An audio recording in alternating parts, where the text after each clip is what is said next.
I have the 24-karat gold Labubu. Can you say Labubu? Labubu. Labubu. Labubu. Say Labubu.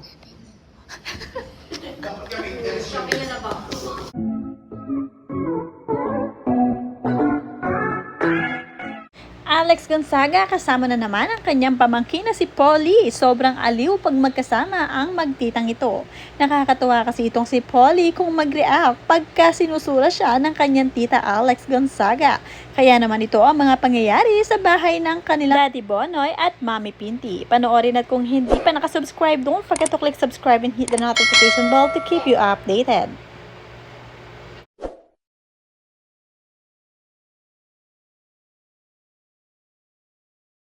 Put it like this.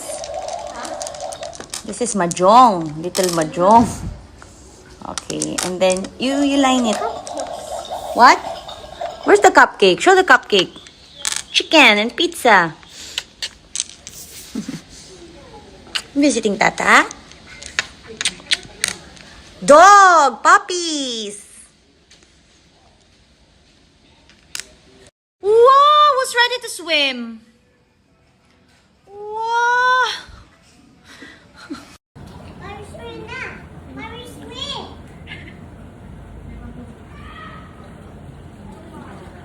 Swim, swim, swim, swim with Yaya. Where's Tata's room? Where's Polly's room? Meron na. Kung gusto mong good vibes ang iyong araw, panoorin lamang si Alex Gonzaga kasama ang kanyang pamangkin na si Polly. Kahit naman ganoon ang kanyang tita ay talaga namang sumasama pa rin itong si Polly kahit na talagang minsan ay napapaiyak siya nito.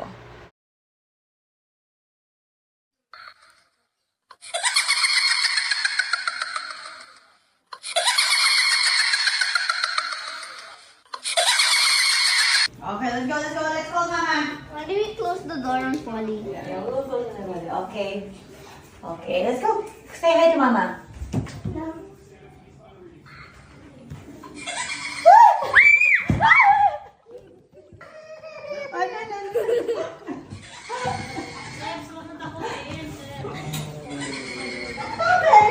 May pagkakataon pa nga na tinakot pa nitong si Alex Gonzaga ang kanyang pamangkin na si Polly. Pinagkatuwaan at kakonsyaba pa nga dito ang kanyang pamangkin na si Sevi. Nakakatuwa dahil talaga namang aliw na aliw sila kay Polly. I have the one and only 24-karat gold Labubu.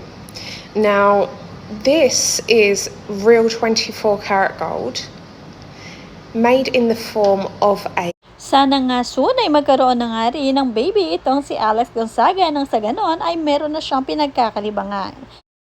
Sabik na sabik din kasi sa bata itong si Alex Gonzaga kaya naman palagi niya kinukuha ang kanyang pamangkin na si Polly at ang kanyang pamangkin pa na lalaki na si Sebi.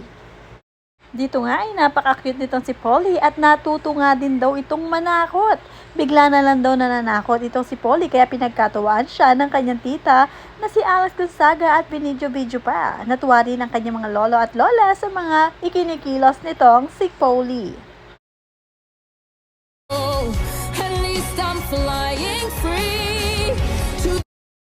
Sanay na nga rin daw itong manakot at nilapitan pa ang kanyang mga lolo at lola at doon nga ay tinatakot habang kumakain.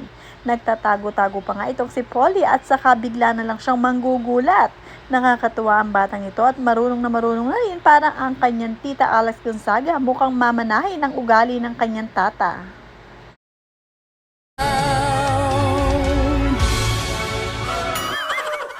Sobrang bilis nga ng panahon at parang kailan lang ay parang kay liit-liit pa nito si Polly. Subalit ngayon nga ay talaga namang marunong na siyang maglakad mag-isa at talagang sinusundan-sundan na lamang siya ng kanyang tita Alex Gonzaga at ng kanyang mga lolo at lola pag wala siya sa kanilang bahay kay Mami Tony. I have the 24-karat gold Labubu. Can you say Labubu? Labubu. Labubu. Labubu. Say Labubu.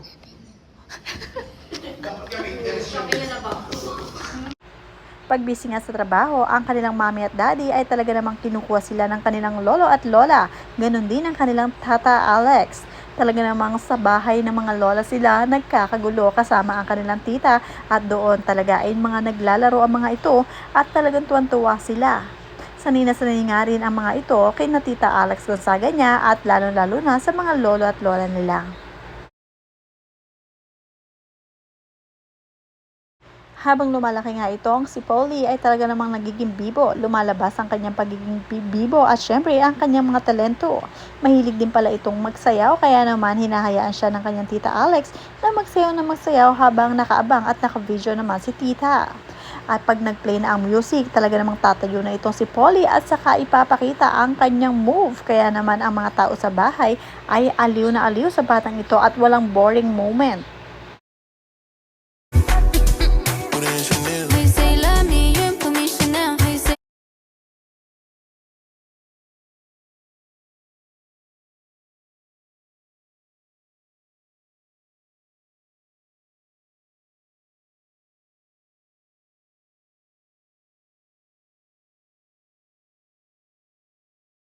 Tuwang-tuwa talaga ang tata Alex nitong si Polly pagka nga umiiyak ang bata. Lalo siyang naaaliw at lagi nga isinasama sa mga video itong si Polly dahil nakaka-good vibes at marami talagang nag-aabang sa batang ito.